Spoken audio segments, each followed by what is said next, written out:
हिम्मत तेरी बात। अरे कोई हो सत्या अधर्मी धर्म बिगाड़ो मेरा।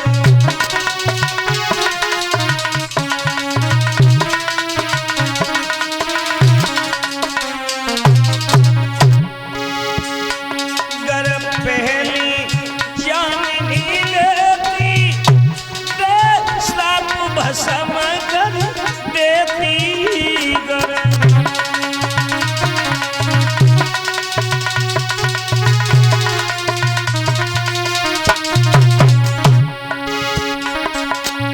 अरे कोई जिंदा देती जलाई अभागे धर्म बिगाड़ो मेरा।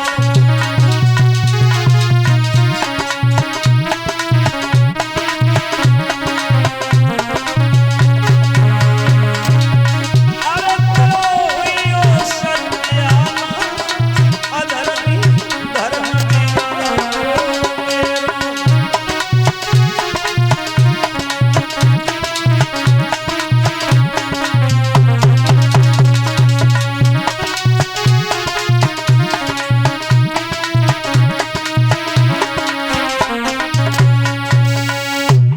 नहीं छोड़ेंगे। बोले महारानी मुझे श्राप मन देना। क्यों? मैंने सोचा तुम्हारे कोई संतान पैदा नहीं हुई, लेकिन अब सच ये कि ठहरो ठहरो रानिया दे मत देना मुझको श्राप होगा होगा तुम्हारे लाल होगा। अरे तू तो किस्मत की ऐसी थी हेटी और दिया बेटा न कोई बेटी। होगा मेरा ऐसा अंश जिसका नाम पड़ेगा कंस होगा होगा तुम्हारे लाल होगा। देख लिया, रुको ना, पुत्र पैदा होगा होगा मेरे जैसा। क्यों रे, तू तो राक्षस है, मेरा राक्षस पैदा होगा। बिल्कुल पैदा राक्षस होगा, लेकिन उसे मानने के लिए साक्षात पारब्रह्म परमात्मा का अवतार होगा। और जब भगवान का नाम सुना, पवन रेखा ने फिर श्राप नहीं दिया। लौट के आई, रथ के पास पहुंची। सहेलियों ने पूछा, सहेलियां मिल गई। जवाब दो दीदी कोई यहाँ। जब बताओ जब तुम्हारी साड़ी कैसे फटी है, जब मांग में सिंदूर जो था वो सिंदूर कैसे उजड़ गया, क्या हुआ क्या हुआ? देख रही हो।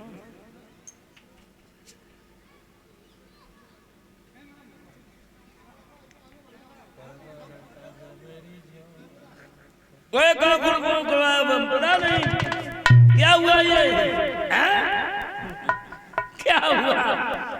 लेकिन भैया ओठ नहीं पे बात बनाए ले, पवन रेखा ने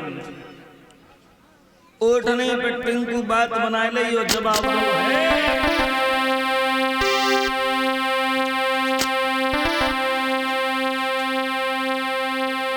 तुम्हें नहीं मालूम है, तुम्हें नहीं मालूम है। अरे रानी बोली तुम निकल गई, बंदर ने हमें पछाड़ दिया। तुम्हें नहीं मालूम, रानी बोली तुम निकल गई, बंदर ने हमें पछाड़ दिया। सारो सिंगार उजाड़ दिया, सारो सिंगार उजाड़ दिया, साड़ी में फाड़ दिया।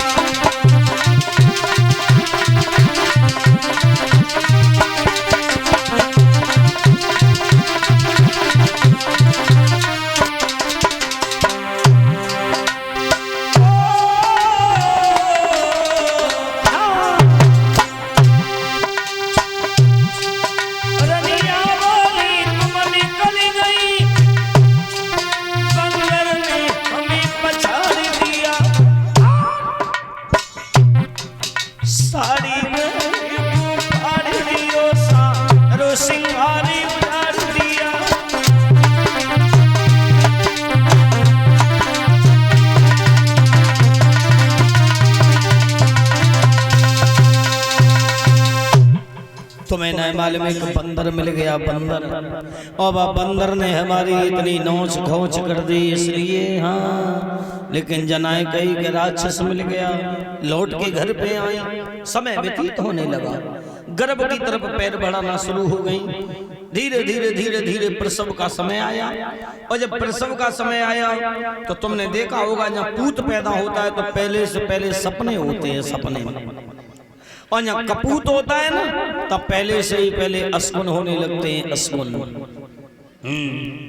और माताएं जिस समय गर्भ की तरफ पैर धारण करें उस समय हर इंसान, ये विद्वान कहते हैं कि हर स्त्री को बड़ी सुंदर सुंदर धार्मिक बातें श्रवण करनी चाहिए, यज्ञ में भाग लेना चाहिए, और सुबह उठते भगवान का ध्यान करके प्रभु के दर्शन करने चाहिए। घर में तस्वीर हो तो भगवान के नाम की हो, लेकिन आज घर में तस्वीर देखो तो किन की मिलेगी? घर में अब तस्वीर तुम्हें किन की मिलेगी? ये समझ में नहीं आता। ये संस्कृति हमारी बिगड़ रही है, ये संस्कार हमारे बच्चों में गलत जा रहे हैं, इसलिए विशेष करके ध्यान दो भैया। उसी समय जैसे ही समय पूरा हुआ, पहले से पहले बड़े बड़े आंधी तूफान, बादल पे बादल, लेकिन याद रखना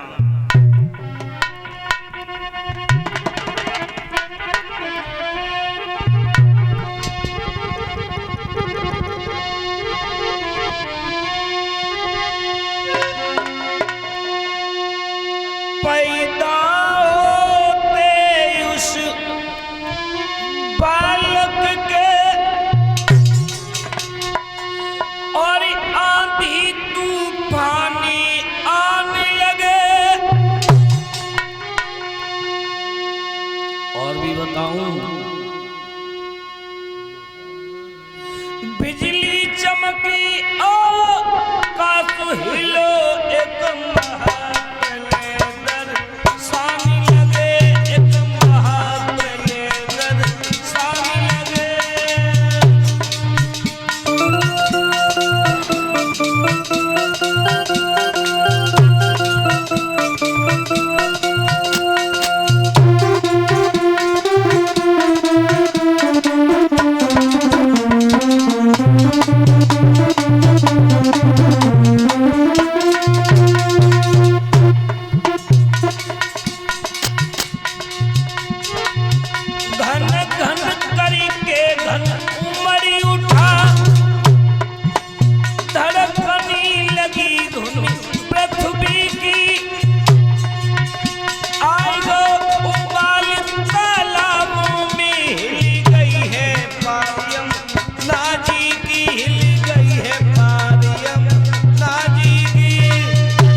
बुजुर्ग कहते हैं, माताएं भी कह देती हैं कि लला के पांव तो पालना में ही दिखाई दे जाते हैं। वो बात बिल्कुल सत्य है। कंस को पैदा होने के बाद जरा सा कंस बड़ा हुआ, बड़े बड़े उपद्रव करने लगा। किसी के बच्चे को संग ले जाता है, कुआं में ढकेल देता है। किसी के बच्चे को वृक्ष पर चढ़ा करके डाली को हिला करके नीचे गिरा देता है, बच्चा की कमर टूट जाती है। ब्रज की छोरियां जब दही बेचने आती हैं मथुरा में तो उनमें बड़ी माल लगाता है। एक दिन सब लोग भागे और जवाब दिया, महाराज उग्रसेन की जय हो, अन्नदाता की जय हो, महाराज तुम्हारे राज्य में हम लोग रहना नहीं चाहते। क्या हुआ? बोला तुम्हारा बेटा बड़े बड़े उपद्रव कर रहा है, बड़े बड़े उपद्रव कर रहा है। लेकिन याद रखना बंधु, उसी समय बोले क्या हुआ, हमारे बच्चों को बड़ी माल लगा रहा है, ब्रज की छोरियों में माल लगाता है। कहा मंत्री मेरे बेटा कंस को मेरी सभा में पेश किया जाए। कंस कहने लगा पिताजी मंत्री को आदेश देने की जरूरत नहीं है, हम खुद आ गए तुम्हारे पास, क्या कहना चाहते हो? बोले एक बात बताओ, हमने सुना तुमने ब्रज की छोरियों में बड़ी माल लगाई, तुमने बच्चों को कुआं में ढकेला, समझ रहे हैं बुरा क्या किया? अरे क्या बुरा किया इसमें? बोले मेरे राज्य में अगर तुम ऐसा करोगे तो हम तुम्हें जिंदा नहीं छोड़ेंगे। कंस कहने लगा जिंदा तो तुम हमें तब छोड़ोगे, अपना पहले ख्याल करो, अपना ख्याल करो, क्योंकि तुम जीने लायक अब हो ही नहीं, जीने लायक तुम हो ही नहीं। भलाई इसी में है कि बुद्धि काम नहीं करे तो इस राज्य को छोड़ दीजिए, अब इस राजगद्दी के मालिक तुम नहीं बनोगे, हम बनेंगे, या तो ये मुकुट मेरे हाथों में दो, नहीं दोगे तो मैं जानता हूँ उतारना भी। कंस जो था, कंस ने इतनी बात कही, महाराज उग्रसेन समझ गए कि ये मानेगा नहीं, अपने हाथों से मुकुट उतार करके कंस को दे दिया कि लो आज के बाद में तुम जैसा करो वो तुम्हारा कहना है, हम इस पे अब कोई अधिकार नहीं करेंगे अगर तुम हमारी बात को नहीं मानते हो तो। उसी समय कंस राजा बना। कंस ने सबसे पहले संबोधित किया प्रजा के लोगों, आज के बाद में इस मथुरा के राजा हैं तो जानते होगे कौन हैं? कोई नहीं बोला, उसके आगे पीछे घूमने वाले बोले महाराज कंस की जय हो। बोले सुनो, हमारे राज्य में नियम क्या होंगे, वो नए नियम लागू हो रहे हैं, सुन लो। हमारे राज्य में सबसे पहले हमारे पिताजी को पकड़ो, ले जाओ जेल खाने में बंद कर दो, ठीक है। और हमारे राज्य में कोई भजन कीर्तन हवन नहीं करेगा, और कोई भजन कीर्तन हवन करते हुए पकड़ लिया तो हम जिंदा नहीं छोड़ेंगे। और कोई भी भजन कीर्तन हवन नहीं करेगा, ये होना चाहिए। भैया कंस ने जो इतनी बात कही और बोले हमारे राज्य में कोई दुखी हो तो बताओ। बोले महाराज तुम्हारे राज्य में कोई दुखी नहीं है, एक बुढ़िया दुखी है। क्यों दुखी है? बुढ़िया ने कहा महाराज हम इसलिए दुखी हैं कि तुम्हारे पिताजी जैसे राज्य चला रहे थे अब वैसे राज्य नहीं चल रहा है।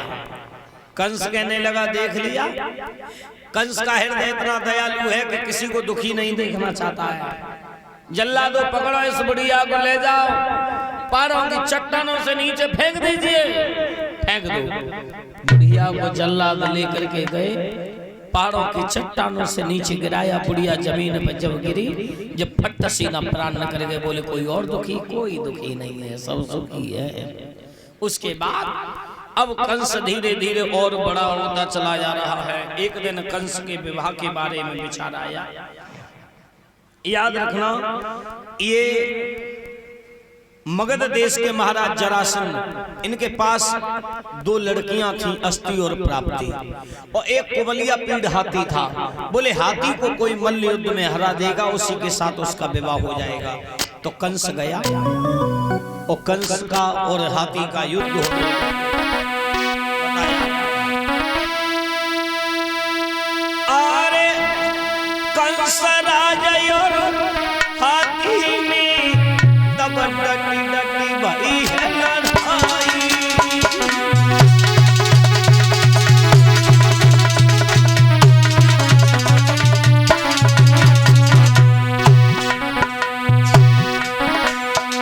और पेश गई नहीं हाथी की, रही गो सूरी घुमाई।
इस तरह से जैसे ही कंस ने हाथी को हराया, मगध देश के महाराज जरासंध ने वो हाथी भी दहेज में दिया और याद हुआ अस्थि और प्राप्ति दोनों का विवाह उन्हीं के साथ में किया। इस तरह से उनका विवाह हुआ है।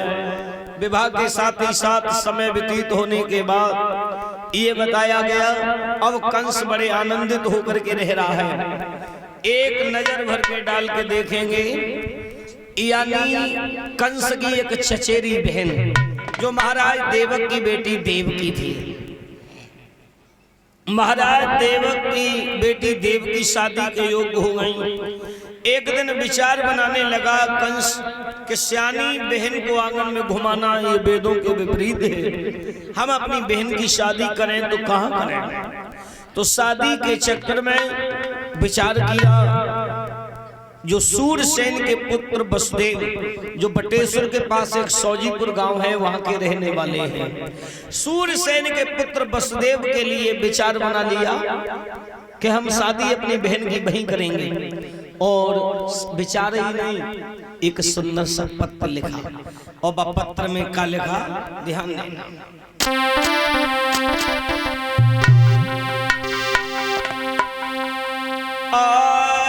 सिद्धि श्री सबलाई लिखी,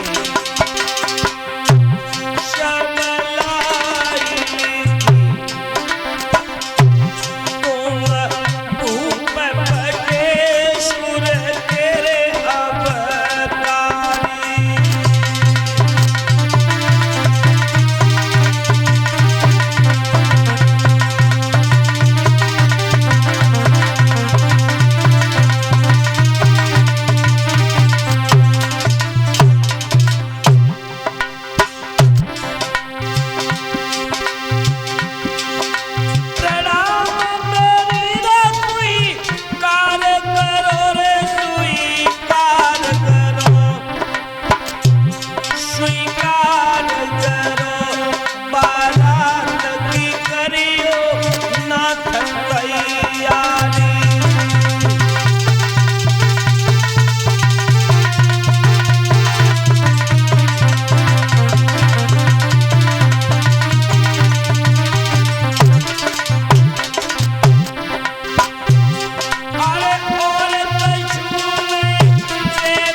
इस तरह से बंधुओं जो पत्र लिखा लिख करके भेज दिया। जो वसुदेव के हाथों में ये पत्र मिला, वसुदेव सोचने लगे बाजी वाह, 6 शादी मेरी पहले हो गई, अब 7वीं शादी कैसे करने जाऊं, और अगर न गया तो मथुरा का राजा है जिंदा जमीन में गड़वा देगा।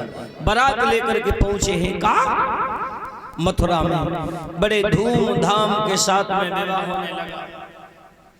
याद रखना सज्जनों, जब धूमधाम के साथ में विवाह होने लगा है तो आज जैसे ही देवकी की विदाई का समय आया तो देवकी जो थी वो मैया के गले से लग करके जी भर के रोई। बड़ा सम्मान किया, कंस ने स्वागत किया बारात का, पूरा सम्मान करने के बाद शादी करने के बाद जब विदाई का समय आया, विदाई की बेला में याद रखना देवकी रो रही थी और मैया से बोली, माँ आज इस आंगन से तुम हमें जुदा कर रही हो, लेकिन माँ एक बात मेरी समझ में नहीं आती मैया, इतना तो मैं जरूर कहूंगा, इन बेटियों का जीवन बड़ा संघर्ष में हुआ। देखो, जो भूखे भेड़िया होते हैं, जो बेटी का सम्मान नहीं जानते हैं, उन्हें परमात्मा कभी माफ नहीं करेगा। क्यों? क्योंकि बेटी पैदा होती है कहां और शमशान घाट कहां बनाती है? दूसरी जगह पर। शमशान घाट एक दूसरी जगह पर जाकर के बना लेती है। एक बात समझ में आती है, बेटी वो घर की चिड़िया होती है, बेटी वो कलियां होती हैं, बेटी से आंगन हरा भरा बना रहता है। एक बात मेरी समझ में आती है, एक पिता इतना कभी जिंदगी में एक मासूम बच्चे की लाश पर नहीं रोएगा जितना कि जिस समय अपनी बेटी को विदा करता है उस समय रोता है। अपनी बेटी को जब विदा करता है तब इतना रोता है। और फिर भी मेरे सज्जनों, अगर बेटी का तुमने सम्मान नहीं कर पाया तो जीवन में परमात्मा माफ नहीं करेगा। लोग कहते हैं जिस आंगन में अगर एक बेटी नहीं और जिस जिंदगी में एक बेटी के पीले हाथ तुमने न कर पाए तो रोज गंगा नहाना, अगर विवाह बेटी का नहीं किया तो तुमने कभी जिंदगी में गंगा नहाई नहीं। दान कितने भी करो, दान कितने भी करो सज्जनों, लेकिन कन्या दान से बढ़कर के संसार में कोई दान है ही नहीं। कभी भी जिंदगी में याद रख लेना माता बहनों,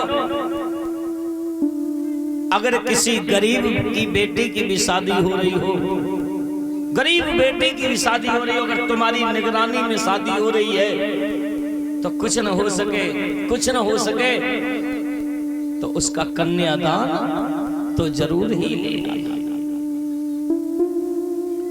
क्योंकि बेटी तीन चीजें लाती है अपनी जिंदगी में और तीनों चीजें लेकर के सज्जनों चली भी जाती है।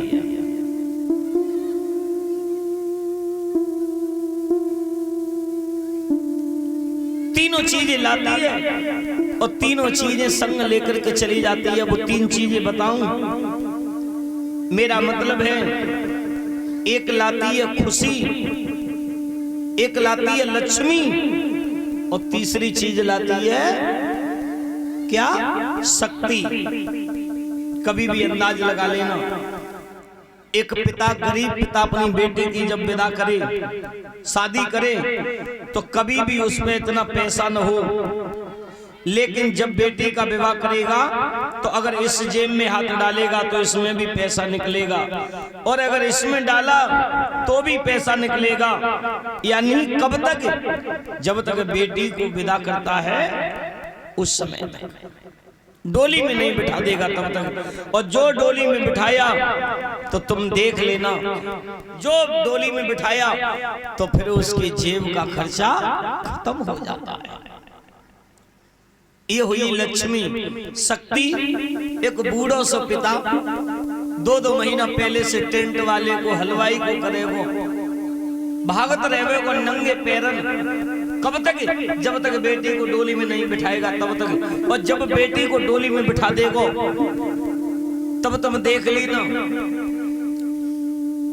फिर आकर के चारपाई पे लेट जावेगो। टेंट वाले पूछेंगे भैया 2 बाल्टी गायब है, तो कह देगो अबे तो ना है, 2 दिन बाद ढूंढ के दे आऊंगा, क्योंकि मेरे पैरों से चला नहीं जा रहा है। तो वो शक्ति जो थी, वो शक्ति बेटी लाई और संग लेकर के चली गई। कहाँ बता दे रहा हूं कि वो बूढ़ों से ससुर, बूढ़े से ससुर पे 2 किलोमीटर न चलो जावे और वायु पतो चल जावे कि मेरी लला की बहू आई है, तो वो जरूर उठ के बहू को देखवे चलो आवे। तीसरी चीज मैंने बताई, क्या खुशी। काऊ की बिटिया को विवाह हो मैया, तुम कहोगी फलाने की बेटी का विवाह है, चलो बड़ी खुशी की बात है, सब खुश हो गए। कब तक? जब तक वो डोली में नहीं बैठेगी तब तक। तो जब डोली में बैठ जाएगी तो तुम सब रिश्तेदार रोते हुए रह जाओगे, क्योंकि वो खुशी लाई और संग लेके चली गई। और तुम देखना, जब बेटी अपनी ससुराल में पहुंच जाती है तो ससुराल वाले लोग रिश्तेदार रखेंगे, चलो आज बहू को नाच हो गए, वो सब लोग देखेंगे, क्योंकि वो खुश हो रहे हैं। ससुरु खुश हो जावे, वो सासू खुश होगी, पर मां मैया और बबला को रुबा करके आई। ये बेटे के जीवन के विषय में इतना बोलता कल बताऊंगा, आज इतना समय नहीं है। मैंने जीवन में अपने में देखा